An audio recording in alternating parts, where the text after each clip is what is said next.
Bonjour, bonjour. Aujourd'hui, nous allons parler de la Merkaba, le véhicule de l'âme, le vaisseau spirituel. On fera abstraction de ce que l'on trouve sur Internet, car la plupart du temps, un stage de 48 heures qui éveille la Merkaba, c'est comme éveiller en 48 heures la clairvoyance, c'est complètement aberrant. Je vais vous lire un texte tiré du livre La Merkaba de Lyle Ketesi, que vous pourrez trouver sur Internet, notamment dans les librairies. Alors, qu'est-ce que la Merkaba?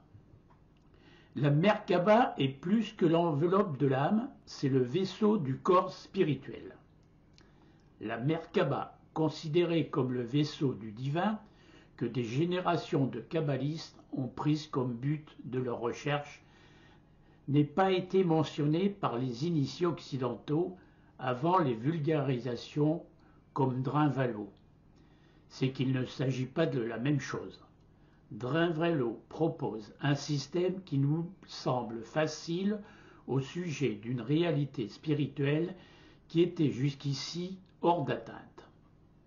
La Merkaba n'est pas mentionnée explicitement dans les enseignements spirituels, ou bien de manière anecdotique, en relation avec la mystique juive du Maaseh Merkava. L'on s'étonne donc qu'en l'espace de quelques années, il ait poussé à travers le monde des stages d'éveil de la Merkaba, où tout un chacun, peu importe son niveau de conscience, en échange d'argent et de quelques techniques yogiques, peut apprendre à ascensionner. Cet engouement démocratique est basé sur un malentendu.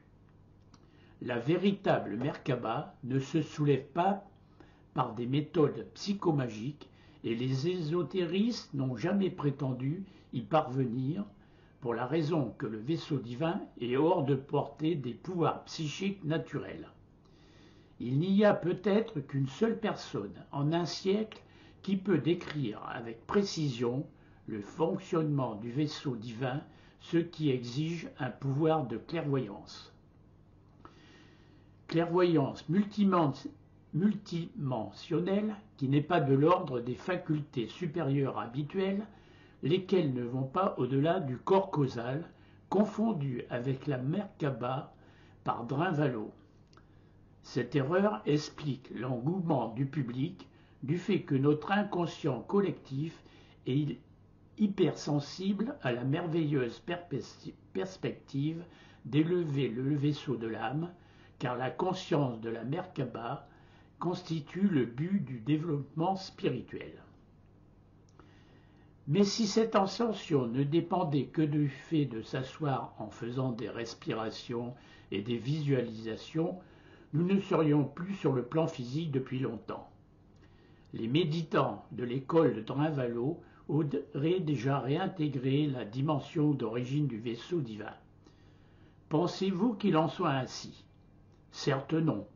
Par conséquent, il est probable que la vogue de la Merkaba pour super yogi pressé retombera comme les autres modes du New Age et que l'on passera à une méditation encore plus transcendantale. Il y a de nombreux gadgets ésotériques en stock. Alors, qu'est-ce que la Merkaba? Selon la tradition des kabbalistes qui se plaçaient hors du cadre de la mystique juive orthodoxe, le char divin est le véhicule qui permet à l'âme de voyager à travers les 7 cieux.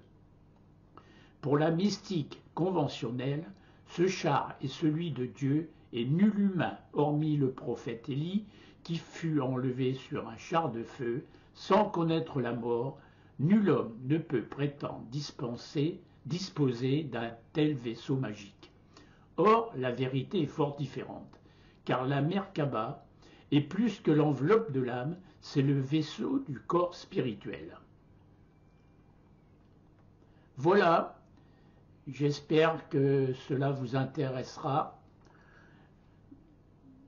Vous pouvez consulter sur les sites internet, sur mon site internet de YouTube, le site Jean de Mareuil.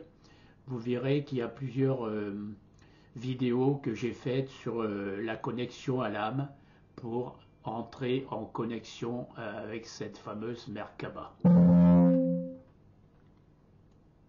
Voilà, je vous souhaite une très bonne journée à vous. À plus tard.